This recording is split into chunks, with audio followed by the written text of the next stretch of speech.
जय माता दी दोस्तों, मधुरमहिंदी.com के इस वीडियो में आप सभी का स्वागत है। आज के इस वीडियो में जानेंगे बुद्ध पूर्णिमा में किए गए उन उपायों को जिनसे किस्मत चमकने के साथ माता लक्ष्मी की कृपा और आशीर्वाद भी मिलेगी। इसलिए इस उपाय को जानने के लिए वीडियो पूरा देखिएगा। आप हमें व्हाट्सएप, फेसबुक और इंस्टाग्राम पे फॉलो करें और अगर आप ये वीडियो यूट्यूब पे देख रहे हैं तो चैनल को सब्सक्राइब ज़रूर कर लें, क्योंकि मधुरमहिंदी.com आप सभी के लिए लेके आता है ऐसे ही उपायों को। और ऐसे ही उपायों को पढ़ने के लिए आप हमारे वेबसाइट पे ज़रूर आइए। हिंदू धर्म में पूर्णिमा तिथि को बहुत ही शुभ और पवित्र माना गया है। मान्यता है कि इस दिन माता लक्ष्मी की पूजा अर्चना करने से मनुष्य के सारे कष्ट दूर हो जाते हैं।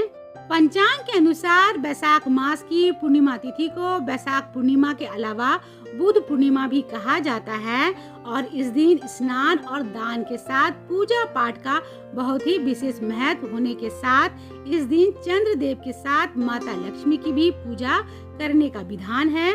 धार्मिक मान्यता है कि बैसाख पूर्णिमा के शुभ अवसर पर माता लक्ष्मी बहुत ही प्रसन्न मुद्रा में रहती है और यह इस दिन भक्तों को माता लक्ष्मी की कृपा और आशीर्वाद लाभ मिलता है। ज्योतिष शास्त्र के अनुसार बैसाख पूर्णिमा के दिन कुछ उपाय को करने से घर में खुशहाली उन्नति आने के साथ ही सोया हुआ भाग भी जाग जाता है।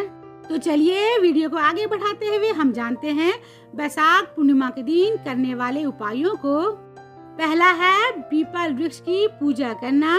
भगवान विष्णु के 9वें अवतार गौतम बुद्ध का जन्म बैसाख पूर्णिमा के दिन हुआ था और उनको बैसाख पूर्णिमा के दिन ही बोधि वृक्ष यानी कि पीपल वृक्ष के नीचे ज्ञान की प्राप्ति हुई थी। इसलिए इस दिन पीपल की वृक्ष की पूजा का विशेष महत्व होता है। धार्मिक मान्यता के अनुसार पीपल के वृक्ष के जड़ों में माँ लक्ष्मी का वास होता है। इसलिए इस दिन लोटे में जल के साथ कच्चा दूध और बतासा मिलाकर पीपल के वृक्ष पर चढ़ाएं तो इससे माता लक्ष्मी बहुत ही प्रसन्न होती है और उनकी कृपा और आशीर्वाद भी मिलता है।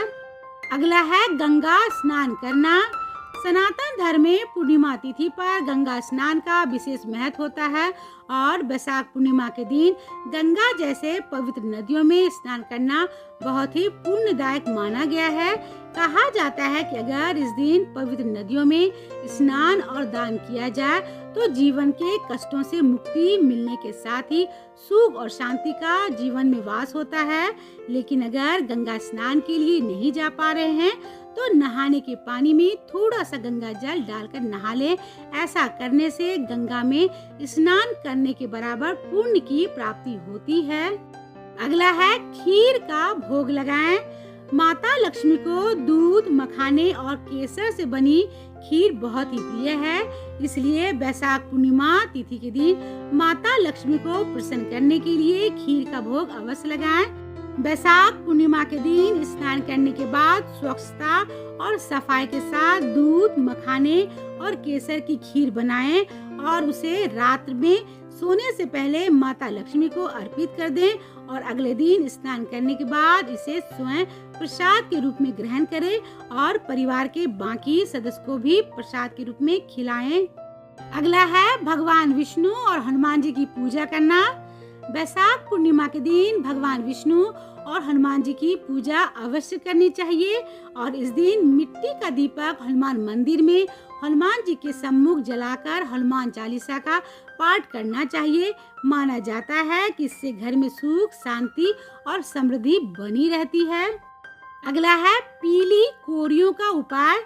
बैसाख पूर्णिमा का दिन माता लक्ष्मी और भगवान विष्णु की पूजा विधिवत करें और इस पूजा में 11 पीली कोरियां माता लक्ष्मी को चढ़ा दें। लेकिन अगर पीली कोरी ना हो तो सफेद कोरियों को हल्दी लगाकर माता लक्ष्मी को अर्पित करें और अगले दिन लाल कपड़े में इन कोरियों को बांधकर तिजोरी में रख दें।